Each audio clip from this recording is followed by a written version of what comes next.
안녕하세요. 트렌드 코리아 톡톡의 김다솜입니다. 이 트렌드는 결국 사람으로부터 시작해서 사람을 통해서 완성이 됩니다. 이 빠르게 변화하는 트렌드 속에서도 사람의 마음을 움직이는 건 진정성에 있겠죠. 자, 오늘 가까이톡에서는요, 데뷔는 늦었지만 진정성 있는 소통으로 팬들과 함께하고 있는 가수 한 분을 모셔봤습니다. 이 전국 노래자랑 최우수상을 시작으로 다양한 무대에서 실력을 인정받으면서 팬들께 꾸준하게 사랑받고 있는 가수 하동근 씨와 함께합니다. 네, 안녕하세요. 안녕하세요.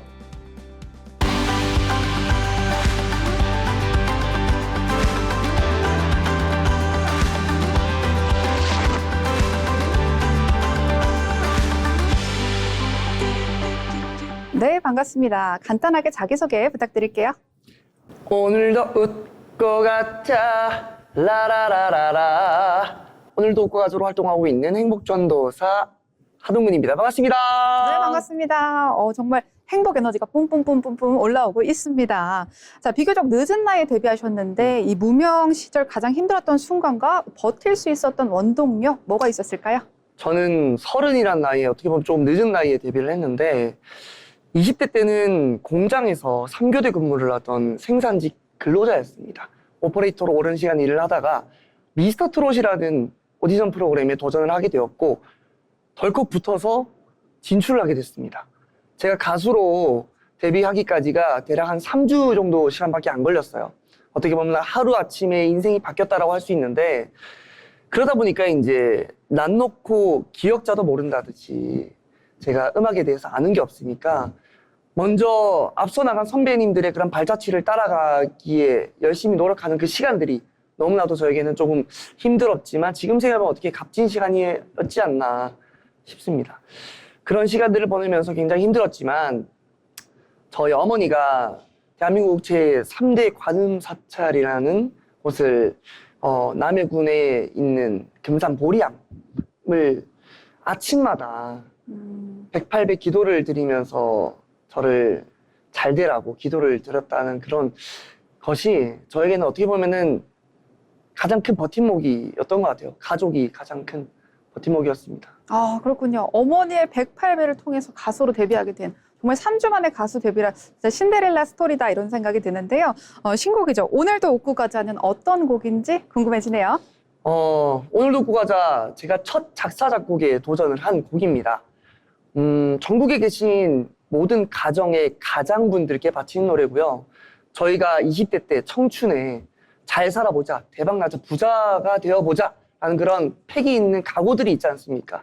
하지만 결혼을 하고 사랑하는 가족, 아이들을 위해서 청춘을 바치고 최선을 다해서 부양을 하잖아요.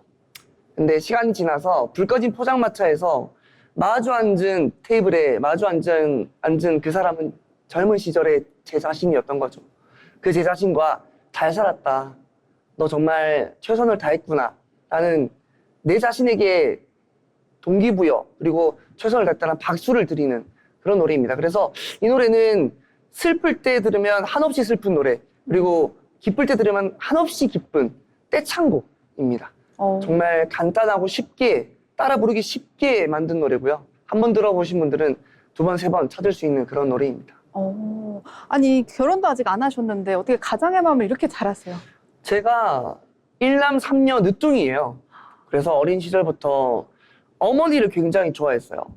어머니를 많이 따랐고. 근데 제가 30대 초반 중반이 다다를수록 아버지의 위대함과 아버지에 대한 감사함이 헌신이 보이더라고요.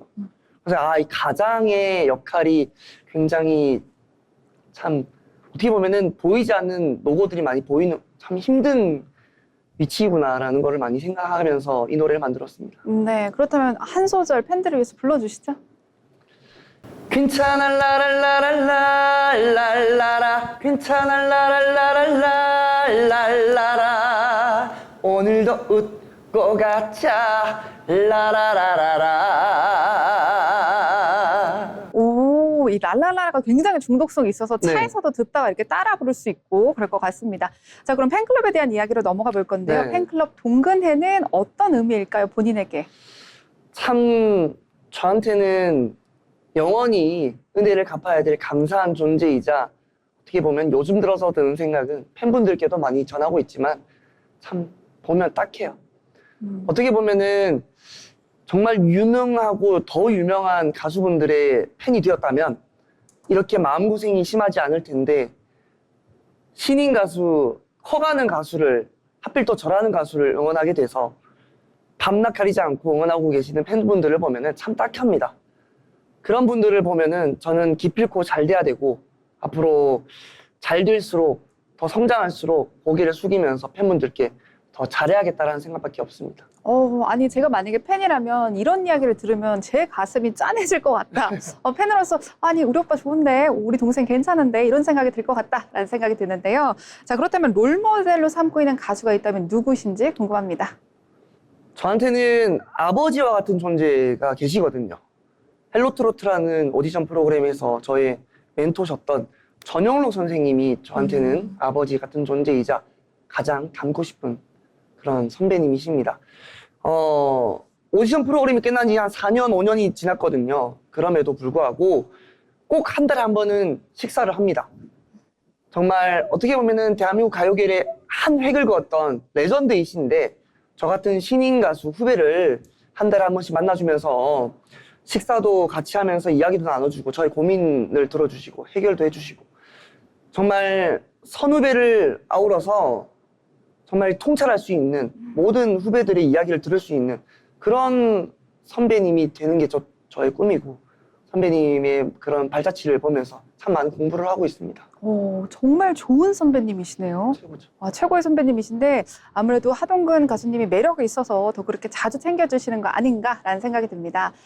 뭐 행사, 축제, 무대, 뭐 방송 다양한 일을 하고 계실 것 같은데 이 방송에 나와 실제 난 어떤 점들이 같을까요? 뭐 다를 수도 있고요.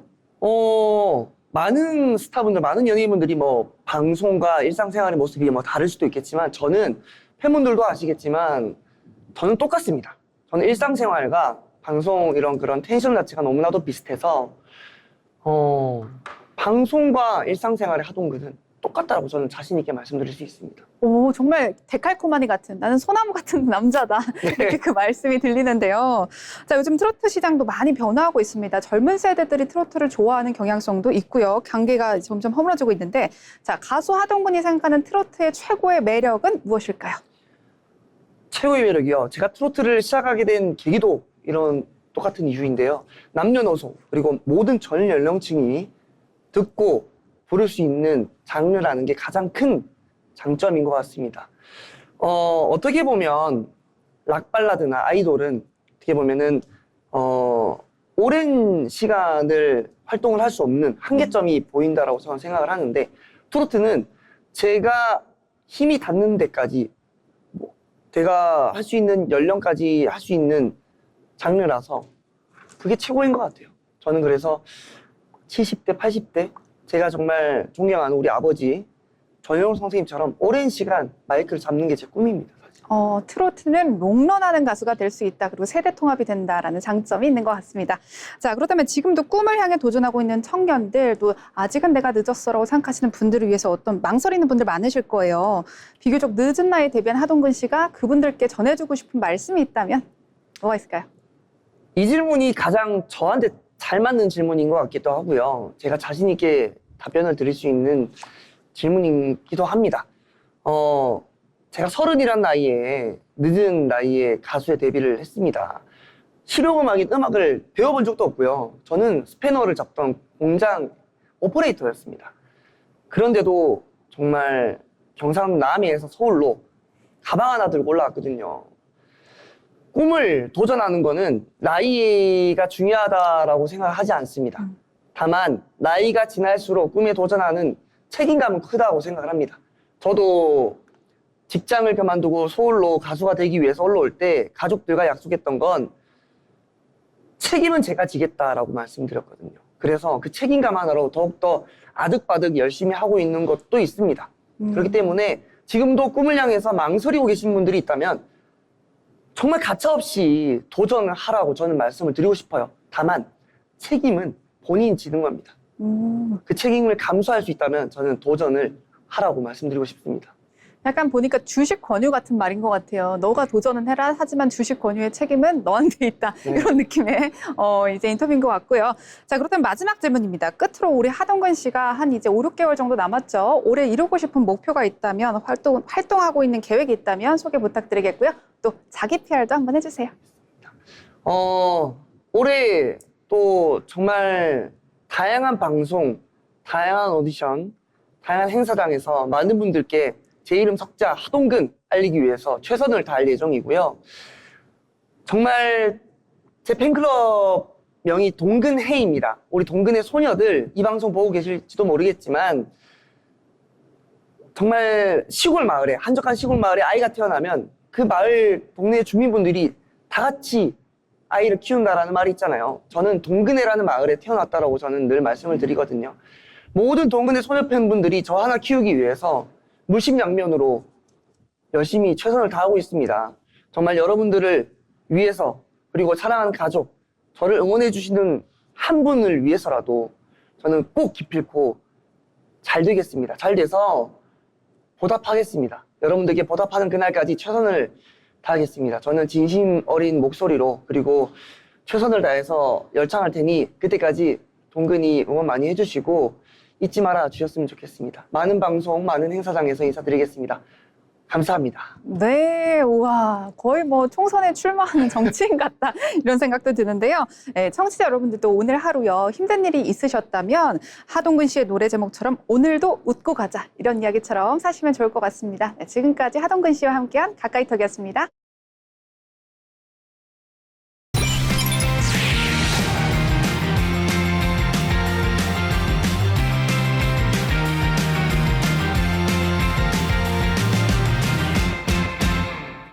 네, 한 주간의 경제 이슈를 알아보는 시간, 현재 기자의 경제톡톡 시간입니다. 네, 기자님 안녕하세요. 네, 안녕하세요. 네, 반갑습니다. 네, 예전에는요, 최상위권 학생들은 무조건 의대를 목표로 했었는데 최근에는 뭐 지각 변동이 생기고 있습니다. SK 하이닉스와 삼성전자와 취업이 연계된 반도체 계약학과가 서울대 자연대는 물론이고요, 일부 지방대 의대보다도 높은 합격선을 기록했다고 하는데 그 입시 시장에 뭐 지각 변동이 생기고 있는 걸까요? 네, 예전에는 최상위권 학생들이 의대를 목표로 하는 경우가 참 많았는데요. 최근에는 반도체 계약학과가 새로운 선택지로 떠오르면서 입시 판도에도 변화 조짐이 나타나고 있습니다. 종로학원에 따르면 주요 대학 반도체 계약학과의 올해 정시 합격선 평균은 96.2점으로 서울대 자연과학대학 평균을 넘어섰습니다. 특히 한양대 반도체 공학과는 98점을 기록하면서 일부 지방 의대보다도 높은 합격선을 보였습니다. 학생들이 반도체학과에 몰리는 이유가 뭘까요? 결국에는 뭐 취업이 잘 돼서 그렇겠죠? 네, 맞습니다. 결국 취업과 미래 산업에 대한 기대감 때문입니다. 반도체 계약학과는 등록금 지원과 장학금 혜택은 물론 졸업 후 삼성전자나 SK 하이닉스 취업 기회까지 제공되는 것이 특징입니다. 네, 결국에는 취업 걱정을 덜 수 있다는 점이 학생들에게는 굉장히 매력적으로 다가오는 것 같습니다. 네, 과거에는 대학 간판이나 의사라는 직업 자체가 최우선 고려 대상이었다면 최근에는 연봉과 성장성, 취업 안정성 같은 현실적인 요소를 더 중요하게 보는 경향이 강해졌다는 분석이 나옵니다. 실제로 대학가에서는 반도체 계약학과로 다시 입시를 준비하는 이른바 반수를 고민하는 사례까지 등장하고 있고 온라인 커뮤니티에서도 관련 관심이 크게 늘고 있습니다. 네, 이런 뭐 AI 열풍 이런 것들이 반도체학과에 큰 영향을 또 준 것으로 보입니다. 네, 맞습니다. 최근 AI 산업이 성장하면서 반도체가 국가 전략 산업으로 떠오름 점도 영향을 주고 있습니다. 특히 고도역폭 메모리, HBM 시장을 주도하고 있는 SK 하이닉스의 실적과 그 기업 가치가 크게 상승하면서 학생들과 학부모들 사이에서도 반도체 산업에 대한 기대감이 커지고 있습니다. 네, 결국은 SK 하이닉스나 또 삼성전자 같은 이런 기업들의 실적이 입시에 영향을 주고 있다 이렇게 이야기해 볼 수 있을 것 같아요. 네, 맞습니다. 입시 업계에서는 이제 학생들이 학교 이름보다 앞으로 어떤 산업이 성장할지를 보고 진로를 선택하는 경향이 강해지고 있다고 분석하고 있습니다. 자, 그렇다면 이것도 궁금할 것 같습니다. 그렇다면 의대의 인기가 꺾였다 이렇게 볼 수 있을까요? 네, 아직은 그렇게 단정하기는 어렵습니다. 서울대 의대는 여전히 국내 최고 수준의 합격선을 유지하고 있고 의사 선호 현상도 여전하다고 보고 있습니다. 다만 과거처럼 의대가 유일한 선택지였다면 그런 분위기에서 벗어나 AI와 반도체 같은 첨단 산업 분야가 새로운 진로로 떠오르고 있다는 점은 분명합니다. 결국 이번 현상은 단순한 입시 변화라기보다 산업 구조가 바뀌면서 최상위권 인재들의 선택 기준도 함께 달라지고 있음을 보여주는 신호로 볼 수 있습니다. 네, 결론은 입시 시장에서 인재들의 선택이 바뀌고 있다. 이렇게 정리해 볼 수 있을 것 같습니다. 계속해서 다음 이슈 넘어가 보도록 하겠습니다. 맞벌이는 늘고 있는데 청년 취업은 더욱더 어려워지고 있다면서요. 네, 그렇습니다. 통계청에 따르면 지난해 배우자가 있는 가구 가운데 맞벌이 가구는 615만 가구를 넘어섰고 전체 유배우 가구의 절반에 가까운 48.6%를 차지했습니다. 관련 통계 작성 이후 가장 높은 수준이었었는데요. 특히 18세 미만 자녀를 둔 가구의 맞벌이 비중은 60.4%를 기록하면서 처음으로 60% 선을 넘어섰습니다. 이제는 아이를 키우는 과정에서도 맞벌이가 특별한 선택 사항이 아니라 사실상 일반적인 생활 방식이 되고 있다는 의미로 볼 수 있습니다. 네, 18세 미만을 둔 가구의 이제 맞벌이 수가 60.4%대 상당히 높은 수치라고 볼 수 있는데 결국엔 먹고 사는 문제 때문에 그렇겠죠. 네, 그 영향이 가장 크다는 분석입니다.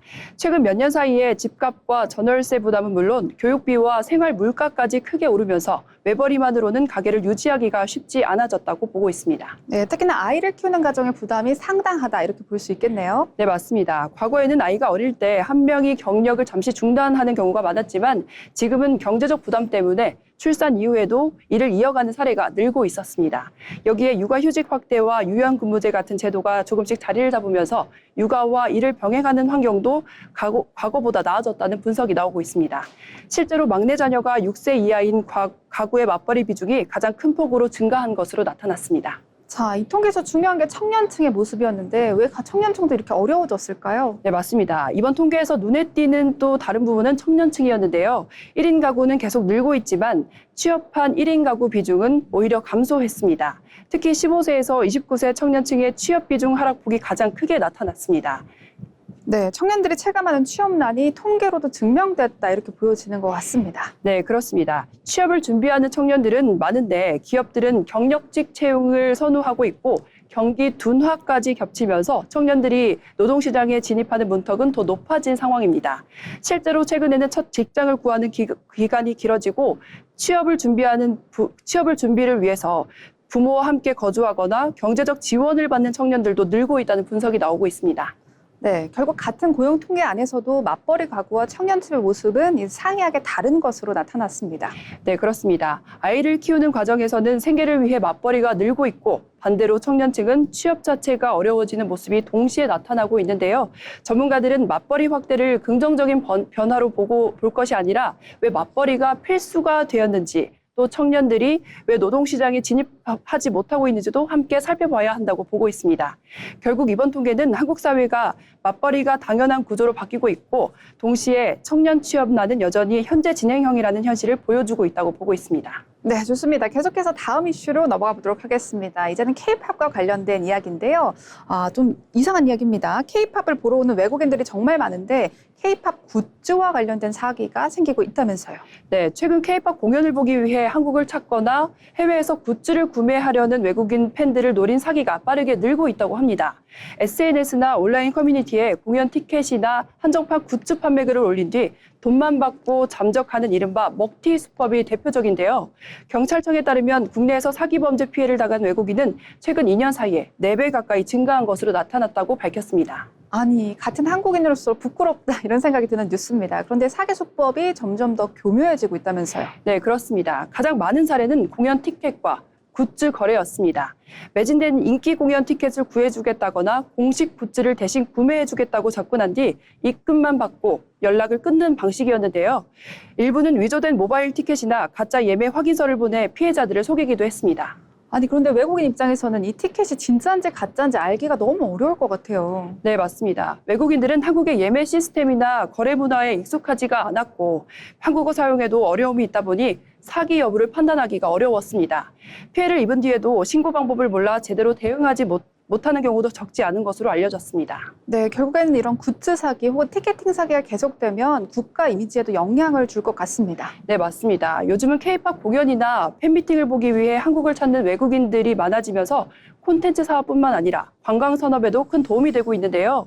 하지만 한국에 대한 좋은 이미지를 갖고 방문한 외국인이 사기 피해를 입게 되면 개인의 금전적인 피해를 넘어 한국에 대한 신뢰 자체가 훼손될 수 있다고 보고 있습니다. 네, 결국 한류 사업 전체에 악영향을 줄 수 있다 이렇게 해석이 됩니다. 네, 그렇습니다. 실제로 해외 온라인 커뮤니티에서는 공연 티켓 사기나 굿즈 거래 피해 경험을 공유하는 글도 쉽게 찾아볼 수가 있었습니다.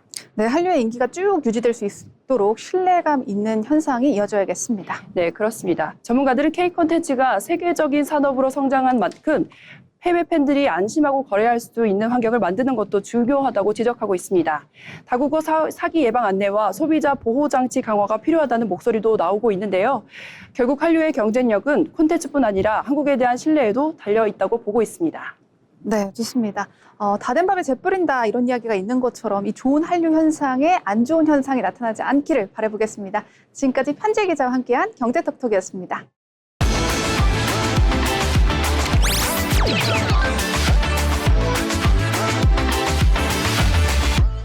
네, 경제로 보는 일터입니다. 한때 배터리 열풍이라는 말이 있었습니다. 전기차 시장이 빠르게 성장하면서 2차 전지 관련 기업들의 주가가 급등했고 또 전국 곳곳에서는 대규모 공장 투자도 함께 이어졌는데요. 하지만 최근 분위기가 조금 달라졌습니다.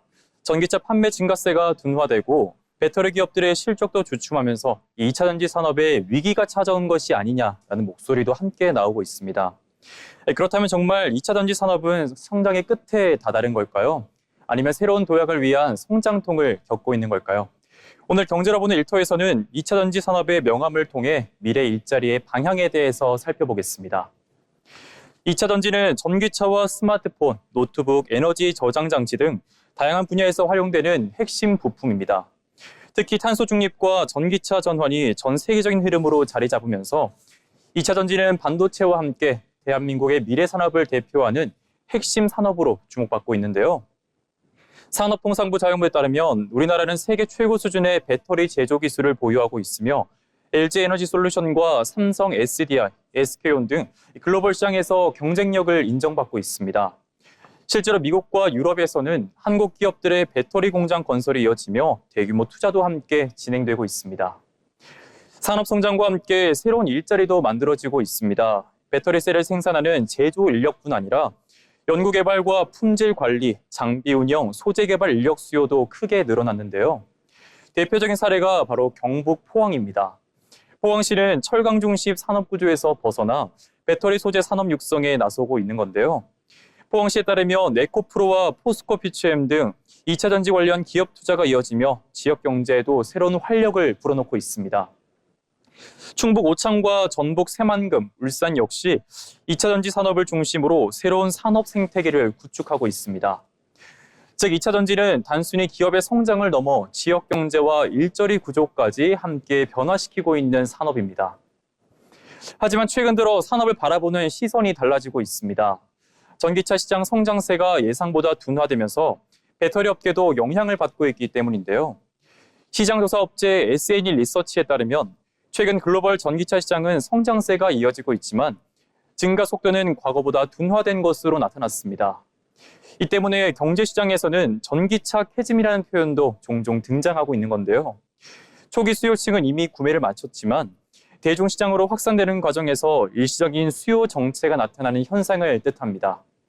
실제로 일부 기업들은 투자 계획을 조정하거나 생산 속도를 늦추고 있습니다. 여기에 중국 기업들의 저가 공세까지 더해지면서 경쟁은 더욱 치열해지고 있습니다. 네, 그렇다면 2차 전지 산업은 정말로 한계에 부딪힌 걸까요? 전문가들은 현재 상황을 산업의 쇠퇴보다는 성장통에 가깝다고 보고 있습니다. 국제에너지기구 IEA는 전기차 보급 확대와 에너지 전환 정책이 지속되면서 장기적으로 배터리 수요 역시 꾸준히 증가할 것으로 전망하고 있습니다. 또 최근에는 인공지능 데이터 센터 확대에 따른 에너지 저장 장치 시장 성장도 새로운 기회로 꼽히고 있습니다. 결국 앞으로는 경쟁력은 얼마나 많이 생산하느냐보다 얼마나 안전하고 효율적인 차세대 배터리를 개발하느냐에 달려있다는 분석도 함께 나오고 있습니다. 2차 전지 산업은 지금 분명 쉽지 않은 시기를 지나고 있습니다. 하지만 전기차와 인공지능, 에너지 전환이 거대한 흐름으로 여전히 진행 중에 있는데요. 결국 2차 전지 산업의 미래는 생산량이 아닌 기술력, 그리고 그 기술을 만들어갈 인재에게 달려 있을지도 모르겠습니다. 지금까지 경제로 보는 일터였습니다.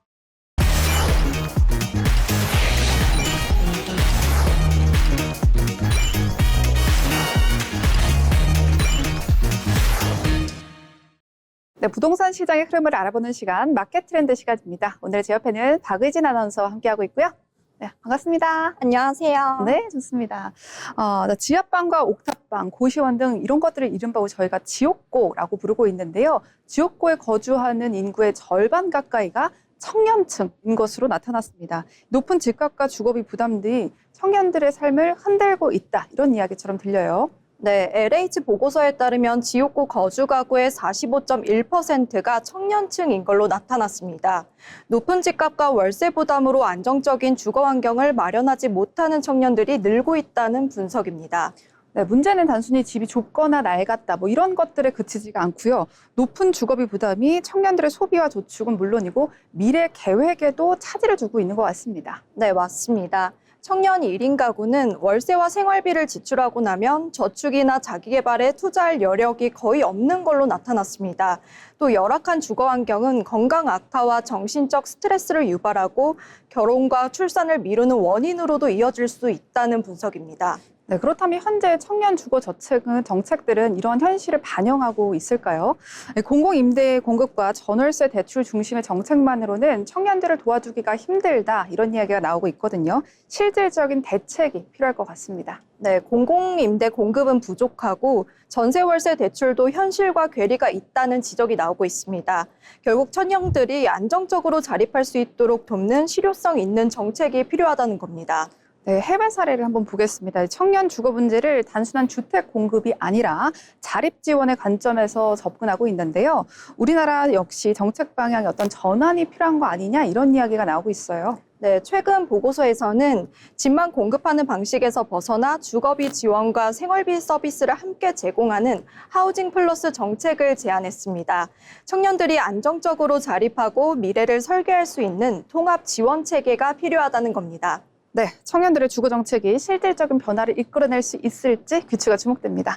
자, 계속해서 다음 이슈 보겠습니다. 이제 서울의 야경 명소로 불리고 있는 이 서울로 1017에서 바퀴벌레 수십 마리가 출몰하는 영상이 나와서 화제가 됐습니다. 이를 계기로 서울로 1017의 유지비, 관리비, 운영비가 어떻게 되느냐, 이런 이야기가 나오고 있어요. 네, 서울시는 최근 서울로 7017 내에 있는 화단과 벤치 주변에 대한 방역 조치를 강화하고 있습니다. 특히 개장 10년차를 앞두고 시설 노후화에 따른 방수공사와 각종 보수 작업도 잇따르면서 유지관리 부담이 다시 관심을 받고 있습니다. 네, 맞습니다. 서울로 1017 같은 경우는요, 서울역 고가도로를 보행공원으로 재생한 대표적인 도시 재생 사업으로 불리고 있는데요. 하지만 개장 이후에 이용자가 그렇게 많지도 않고 또 운영비, 보수시설 논란이 또 계속되고 있습니다. 네, 맞습니다. 서울로 7017은 2017년 약 600억 원을 들여 조성됐는데요. 개장 이후 누적 유지 운영비는 250억 원을 넘어선 걸로 추정됩니다. 일반 공원보다 관리해야 할 시설이 많아 유지비 부담도 큰 걸로 알려졌습니다. 최근에는 그래도 다행히도 운영 방식을 바꿔서 괜찮다, 이런 이야기가 나오고 있지만 그럼에도 불구하고 앞으로 관리 부담은 여전한 과제로 남아 있습니다. 네, 서울시는 2022년부터 직영체제로 전환하면서 연간 유지 운영비를 10억 원대 후반 수준으로 낮췄습니다. 하지만 개정 10년 차를 앞두고 방수공사와 설비 교체, 구조 안전 점검 등 추가적인 유지 보수 비용이 늘어날 가능성이 크다는 전망도 나오고 있습니다. 네. 이 서울로 7017 두고 앞으로 어떻게 운영될까를 두고 이야기가 많은 것 같습니다. 결국에는 세금을 줄일 수 있는 방향으로 가면 좋을 것 같네요. 네, 맞습니다. 유지관리 비용과 이용 효과 그리고 다른 활용 가능성까지 종합적으로 검토할 필요가 있다고 전합니다. 네, 앞으로 서울로 어떻게 운영될지 계속해서 지켜보도록 하겠습니다. 자, 다음 이슈입니다. 이 집주인이 최근에 위로금을 제시하면서 세입자에게 조기 퇴거를 요청하는 사례가 늘고 있죠. 세입자들은 이럴 때 어떤 점을 주의해야 될까요? 네, 올해 들어 주택 임대차 분쟁은 지난해보다 2배 이상 증가했습니다. 전문가들은 위로금을 받는 것 자체보다 퇴거 조건과 권리 관계를 명확히 합의하는 것이 중요하다고 조언했습니다. 그렇군요. 그렇다면 세입자가 만약에 위로금을 받았어요. 받게 되면 계약갱신 요구권까지 포기한 것으로 되는 건지 어떻게 되는 건지 궁금합니다. 네, 결론부터 말하면 위로금을 받았다고 해서 계약 갱신 요구권이 자동으로 사라지는 건 아닙니다. 전문가들은 권리 포기 여부와 퇴거 날짜 등 주요 조건을 반드시 서면으로 남겨야 한다고 조언했습니다. 네, 실제 현장에서는 위로금 자체보다도 지급 시기를 두고 갈등이 더욱더 많이 발생한다고 합니다. 집주인이 먼저 집을 비워달라고 하고 또 세입자가 먼저 돈을 받아야 한다고 주장하는 경우가 많다면서요? 네, 맞습니다. 구두 약속만 믿었다가 분쟁으로 이어지는 사례도 적지 않은데요. 전문가들은 위로금과 퇴거 조건 등 주요 내용은 반드시 서면으로 남겨야 한다고 조언했습니다. 자, 그렇다면 중요한 부분입니다. 이 세입자들이 합의서를 작성할 때 어떤 부분을 가장 꼼꼼하게 봐야 될까요? 네, 위로금 액수와 지급일, 퇴거 날짜는 반드시 합의서에 명시해야 하는데요. 여기에 보증금 반환 시기와 계약갱신 요구권 행사 여부까지 함께 정리하면 추후 분쟁을 예방하는 데 도움이 된다고 말했습니다. 네, 조기 퇴거 합의는 역시나 계약서를 꼼꼼히 작성하는 것이 가장 중요할 것 같습니다. 계속해서 다음 이슈입니다. 자, 디지털 전환이 빨라지면서 건설업계에서도 보안이 새로운 경쟁력으로 떠오르고 있는데요. 기업별로 보안 투자와 인력 규모에 상당한 격차가 있는 것으로 나타났습니다. 네, 주요 건설사들은 보안 역량의 기업별 격차가 뚜렷했습니다. 투자 규모와 전담 인력, 조직 체계 모두 큰 차이를 보인 것으로 나타났습니다. 네, 특히나 정보 보호 측면에서도 이제 투자가 상당한 격차를 보였는데 삼성물산이 가장 많은 투자를 하고 있는 것으로 나타났습니다. 네, 맞습니다. 삼성물산은 지난해 정보 보호에 146억 원을 들여 가장 높은 수준을 기록했습니다. 반면 일부 건설사는 10억 원 안팎에 그쳐 기업 간 투자 격차가 뚜렷한 걸로 나타났습니다. 거의 12배 이상 차이가 나는 것 같습니다. 하지만 돈을 많이 투자하는 것만으로는 충분하지 않다. 이런 이야기가 나오고 있거든요. 전문 인력과 보안 조직이 얼마나 체계적으로 갖춰져 있느냐가 더 중요한 것 같습니다. 네, 삼성물산은 보안 전담 인력이 30명 이상인 반면 일부 기업은 1명에 그쳤습니다. 전문가들은 결국 전문 인력과 보안 조직이 기업의 정보 보호 수준을 결정하는 핵심 요소라고 말했습니다. 네, 과거에는 보안이 부수적인 사건으로 여겨졌지만 이제는 기업의 신뢰를 결정하는 핵심이 된 것 같습니다. 지금까지 마켓트렌드였습니다.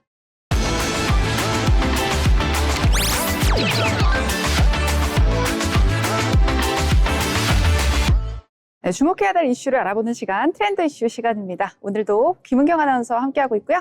안녕하세요. 네, 안녕하세요. 오늘 완전 핑키 네. 핑키 공주네요. 네. 자, 그럼 오늘 밝은 소식으로 한번 시작해 보겠습니다. 여름 휴가를 떠나고 계신 분들, 여름 휴가 계획 세우고 계신 분들 많으실 텐데요. 올해는 섬으로 떠나면 정부가 여행 경비를 대준다고 합니다.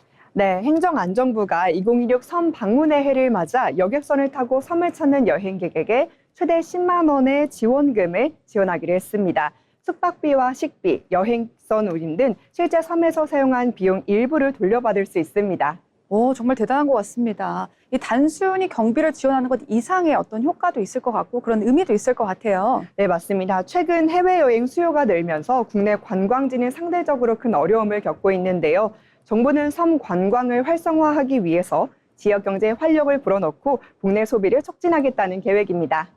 좋습니다. 정부 역시 이런 흐름에 맞춰서 섬을 새로운 관광 자원으로 육성하려고 하고 있는데 이 조건이 어떻게 되죠? 아무나 다 신청할 수는 없을 것 같은데. 네, 맞습니다. 여객선을 이용해 제주도를 제외한 국내 섬을 1박 이상 방문한 뒤 승선권과 영수증을 제출하면 되는데요. 신청자가 많을 경우 추첨을 통해 지원 대상이 선정됩니다. 네, 올여름 색다른 휴가지를 고민 중이시라면 섬여행 강력 추천드립니다. 계속해서 다음 이슈 넘어가 보도록 하겠습니다. 이제 검색 엔진을 넘어서 인공지능 챗봇에서도 광고를 접해야 되는 시대가 됐습니다. 이 오픈 AI가 GPT의 광고 기능을 도입하고요. 이를 한국 시장에도 확대 적용하기로 했다는 뉴스입니다. 네, 오픈 AI는 무료 이용자와 월 13,000 주요 요금제를 대상으로 광고 파일럿 서비스를 확대한다고 밝혔습니다. 미국과 영국 등 일부 국가에 적용을 한 뒤 이번에 한국에 적용된 겁니다. 네, 결국에는 이 AI 플랫폼이 새로운 광고로 진화하는 광고 서비스로 진화하고 있다 이렇게 보여지는데요. 근데 그동안 챗GPT는 광고가 없는 서비스여서 인기가 많았단 말이죠. 네, 맞습니다. 검색창에 광고가 노출되는 기존 플랫폼과 달리 챗GPT는 광고 없이 답변을 제공해 왔는데요. 이번에는 AI 이용자가 급증하면서 기업들이 이용자와 접점을 만들 수 있는 새로운 광고 공간으로 주목하기 시작했습니다. 네, 사실 사용자 입장에서는 이게 좋은 일인지 아닌지 사실 잘 모르겠어요. 왜냐하면 넷플릭스도 처음에는 유료를 조금 넣었다가 그 다음에도 광고를 넣고 이런 식으로 진화해 왔기 때문에 앞으로 이제 오픈 AI도 유료 광고가 점점 더 많아질 것 같다 이런 생각이 드는데요. 자, 그렇다면 이용자가 질문한 내용에 맞춰서 광고가 추천되는 뭐 그런 시스템일까요?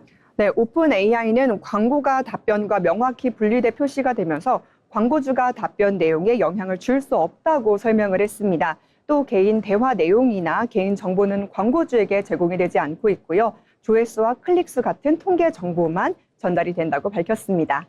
네, 개인정보가 새어나지 않기를 바라보겠습니다. 자, 광고가 AI 서비스의 대중화를 이끄는 동력이 될지, 아니 이용자들의 선택권이 앞으로 확대될지 계속해서 지켜봐야 될 것 같고요. 다음 이슈 넘어가 보도록 할게요. 인공지능이요, 그림을 그리고 뭐 글을 쓰는 수준을 넘어서 이제 병을 진단하는 수준까지 왔다고 합니다. 최근에 일부 질환에서 AI가 인간인 의사보다 더 높은 정확도를 보였다, 뭐 이런 연구 결과가 있어요. 네, 맞습니다. 독일 연구진이 개발한 의료 AI 미라는요, 응급실 임상 사례를 바탕으로 한 평가에서는 87%가 넘는 진단 정확도를 기록을 했습니다. 이는 전문의와 전공으로 구성된 의사 집단의 평균 정확도보다 높은 수치인데요. 와, 87%면 제가 봤을 때 정확도가 상당하다 이런 생각이 드는데, 특히 췌장암이나 폐렴 같은 일부 질환에서는 의사보다 더 정확도가 높았다고 합니다. AI가 의사보다 정확하다는 진단 외에도 뭐 어떤 다른 역할도 있을까요? 네, 구글이 개발한 의료 AI 에이미는요, 검사 계획 수립과 약물 처방 과정에서도 높은 평가를 받았습니다. 환자의 상태에 따라 약물 용량과 복용 기간, 투여 방법까지 구체적으로 제한하는 등 정교한 처방 능력을 보여줬습니다. 오, 대단합니다. 그러면 이제 AI는 반복적인 단순 업무를 맡고 의사 같은 경우는 더 복잡한 환자 관리에 집중할 수 있을 것 같은데, 그럼 미래 병원은 이제 AI가 의사를 대체하게 되는 걸까요? 네, 전문가들은 아직은 시기상조라고 말을 하고 있습니다. 이번 연구는 비교적 정형화된 환경에서 진행된 만큼 실제 병원처럼 다양한 변수가 존재하는 상황에서는 추가 검증이 필요하다는 지적인데요. 복합 질환이나 예상치 못한 응급 상황에서는 여전히 의사의 경험과 종합적인 판단이 중요하다는 설명이 이어지고 있습니다. 네, 알겠습니다. AI 기술이 얼마나 의료 서비스의 질을 높이게 될지, 혹은 또 환자들이 얼마나 AI 의사를 신뢰하게 될지가 관건인 것 같습니다. 계속해서 다음 이슈 넘어가 보도록 하겠습니다. 최근에 영화관에서 젊은 세대는 이용하지 않는다, 뭐 이런 이야기들이 많았었는데, 오히려 10대와 20대 관객이 영화 흥행의 중심으로 떠오르고 있다면서요? 네, 그 중심에는 젊은 감독들의 새로운 감각이 있습니다. 20살 감독이 만든 공포영화 백룸은요, 개봉 3주 만에 100만 관객을 돌파했고, 국내에서는 30대 감독의 공포영화 살목지가 300만 관객을 넘기며 흥행 돌풍을 일으켰습니다. 기존 흥행 공식과는 다른 방식으로 젊은 관객들의 마음을 사로잡았습니다. 대단한데요. 20살 감독이라니. 그런데 숏폼에 익숙한 젠지 세대는 사실 영화관과는 거리가 멀다, 이런 이야기가 있었거든요. 네, 맞습니다. 그동안 영화계에는 숏폼에 익숙한 젠지 세대를 극장으로 끌어들이기 위해 다양한 시도를 해왔는데요. 하지만 최근 흥행작들을 보게 되면 단순히 영화를 보는 것보다는 영화를 통해 새로운 경험을 만들 수 있는 콘텐츠에 반응하는 모습이 나타나고 있습니다. 네, 실제로 백룸 관련 숏폼 영상을 보니까 조회수가 뭐 수백만 회에 달하고 또 다른 유행을 만들어냈고, 이걸 보면서 영화의 흥행 기준도 달라지고 있는 모습이죠. 네, 그렇습니다. 전문가들은 이제 영화를 단순히 잘 만든 작품이 아니라 얼마나 공유하고 참여할 수 있는지를 가장 중요하다고 분석했습니다. 네, 맞습니다. 숏폼 시대 영화관의 위기가 거론되기는 했습니다만, 하지만 오히려 젊은 세대의 참여 문화가 새로운 기회를 만들고 있는 것 같습니다. 앞으로도 영화가 조금 더 활성화되기를 바라보겠고요. 다음 주에도 조금 더 새로운 이슈로 돌아오도록 하겠습니다. 지금까지 트렌드 이슈였습니다.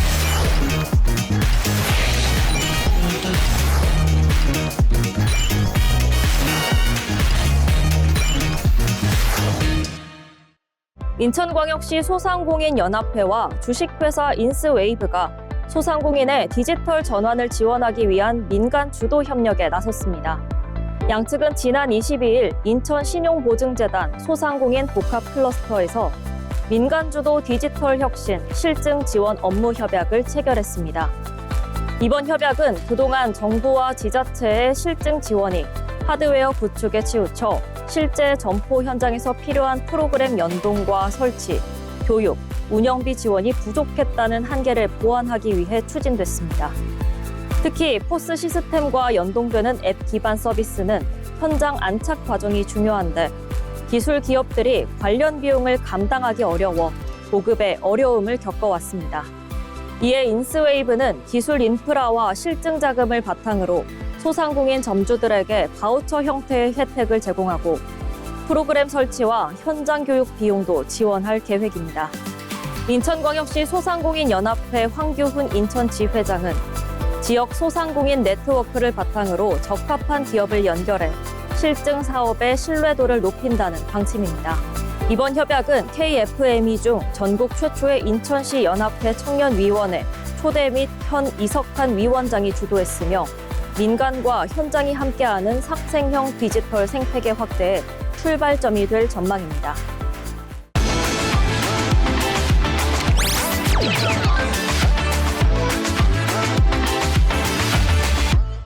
알아두면 쓸데있는 정보, 알쓸정 시간입니다.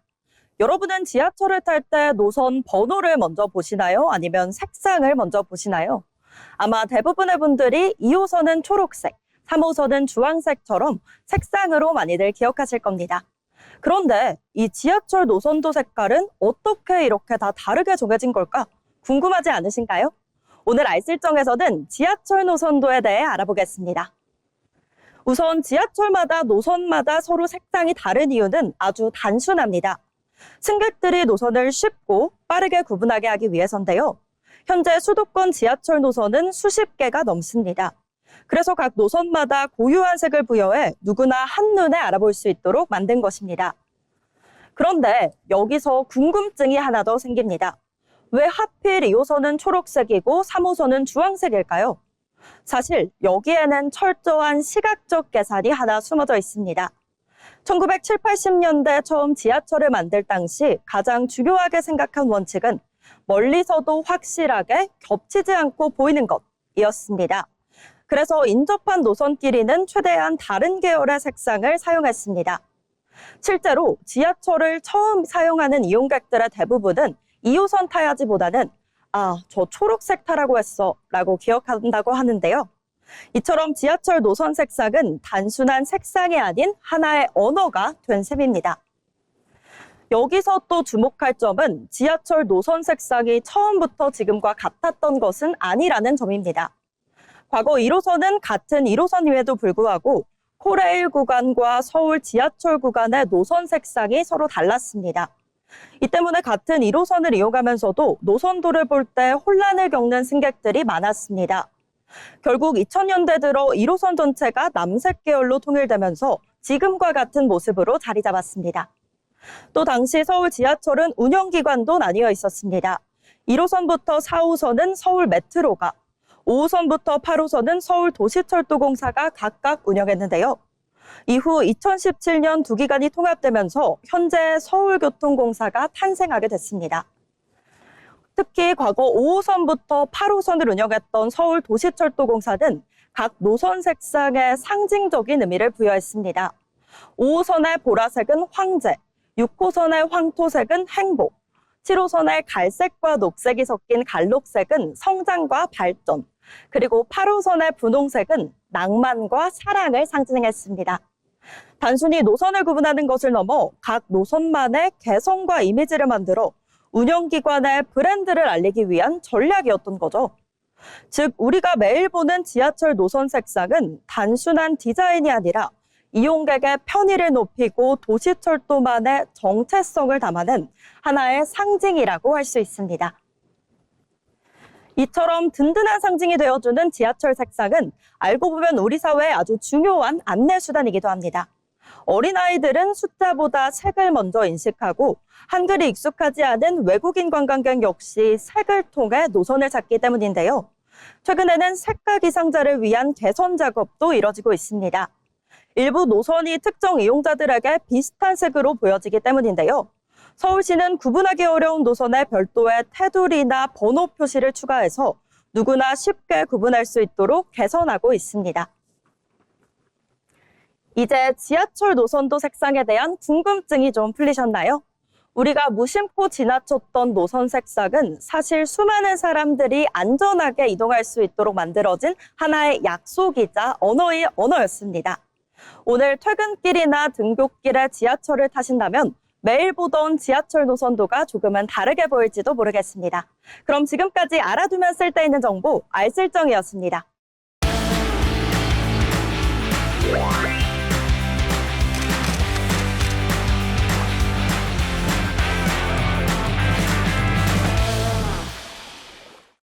전국의 축제와 핫플레이스를 소개해드리는 어디 갈까 시간입니다. 비가 자주 내리는 초여름이면 더욱 선명한 색을 뽐내는 꽃이 있습니다. 푸른빛과 보랏빛, 분홍빛이 어우러지며 제주 곳곳을 화려하게 물들이는 수국인데요.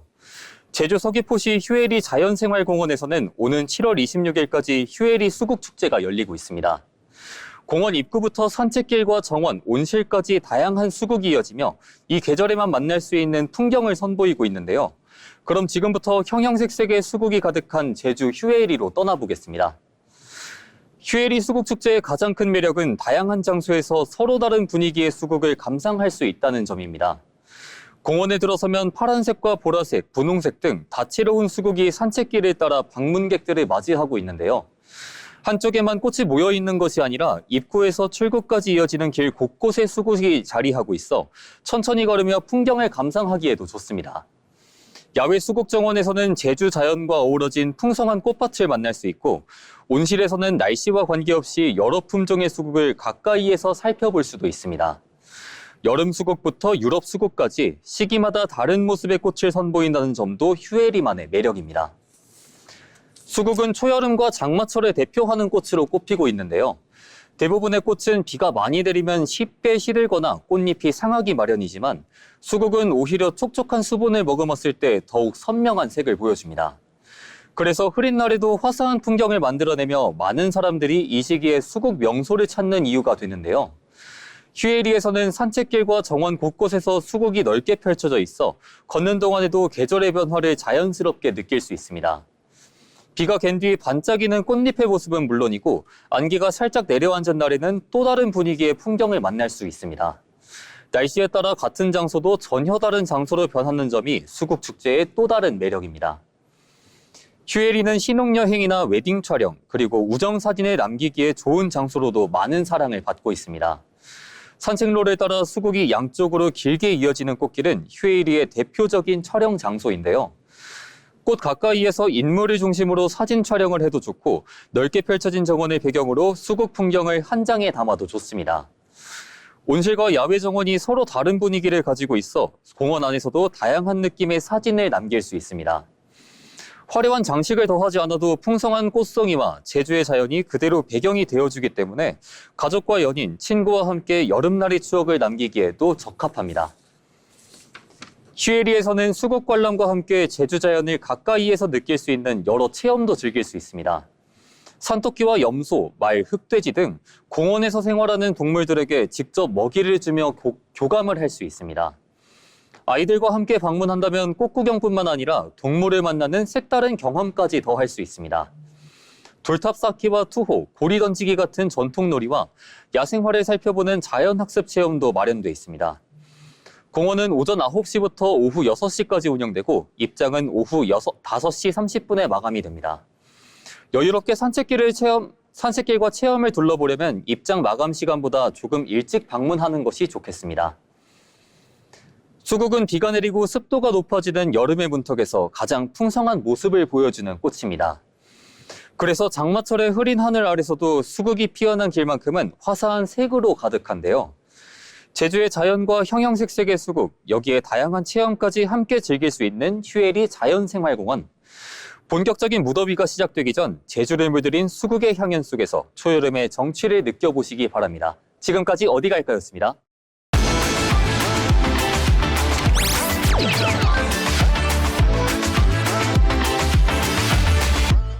네, 오늘도 트렌드 코리아와 함께 해주신 시청자 여러분 대단히 감사합니다. 세상을 움직이는 새로운 흐름과 사람들의 이야기를 재밌게 풀어보는 시간 여러분 어떠셨는지요? 다음 이 시간에도 조금 더 가치 있고 감각적인 이야기로 돌아오도록 하겠습니다. 고맙습니다.